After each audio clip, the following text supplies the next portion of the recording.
एक घनदाट जंगल होते.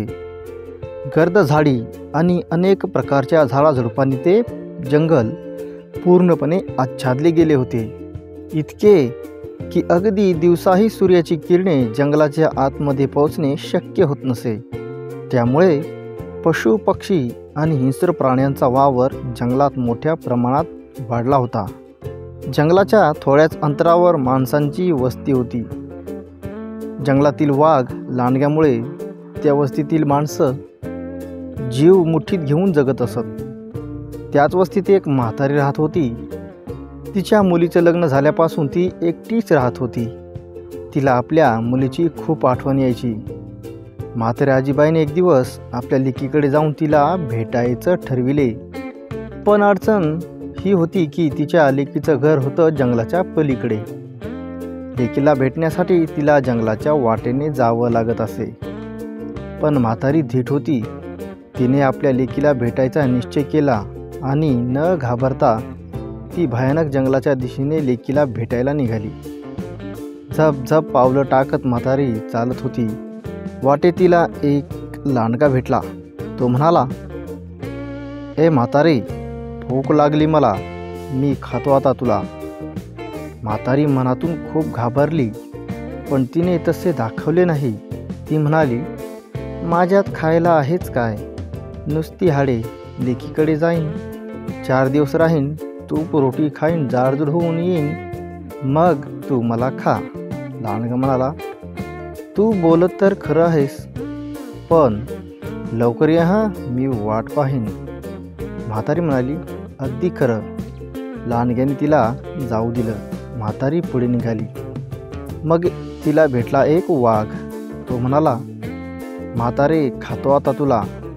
म्हातारी म्हणाली, "वाघोबा, माझ्यात खायला आहेच काय, नुसती हाडे. लेकीकडे जाईन, 4 दिवस राहीन, तूप रोटी खाईन, जाडजूड होऊन येईन, मग मला खा." वाघ म्हणाला, "बरं बरं, पण लवकर परत ये हो." म्हातारी म्हणाली, "अगदी खरं." वाघाने तिला जाऊ दिलं. म्हातारी लेकीकडे गेली. थोडे दिवस राहिली, तूप रोटी खाऊन जाडजूड झाली. मग लेकीला म्हणाली, "मुली, आता मी घरी जाते ग." लेक म्हणाली, "आई, आणखी 4 दिवस राहा ना." म्हातारी म्हणाली, "नको ग बाई, जंगलात लांडगा माझी वाट बघतोय, वाघ माझी वाट बघतोय." मुलीला आईची काळजी समजली. ती म्हणाली, "आई, हा घे मोठा भोपळा, त्यात बसून जा, म्हणजे तुला कोणी बघणार नाही आणि सुखरूप घरी पोहोचशील."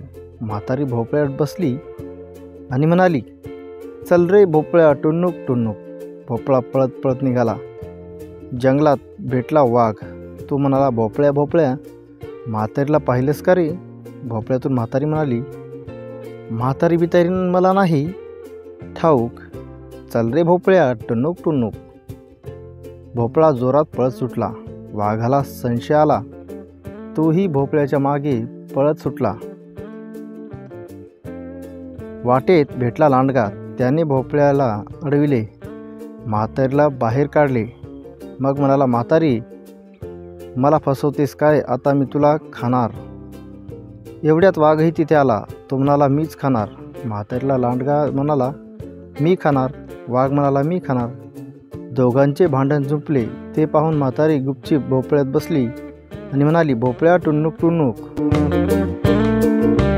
वाघ आणि लांडगा भांडत बसले आणि म्हातारीचा जीव वाचला. वाघ आणि लांडग्यामुळे पुढे आपला काय आता टिकाव लागणार नाही हे म्हातारीला कळून चुकले होते. संकटात असताना देखील आजीबाईला भांडणात युक्ती सुचली. युक्ती फोल ठरून देखील वाघ आणि लांडग्यात जेव्हा लढाई सुरू झाली, तेव्हा म्हातारीने धूम ठोकली आणि स्वतःचे प्राण वाचवले. तात्पर्य, शक्तीपेक्षा युक्ती श्रेष्ठ.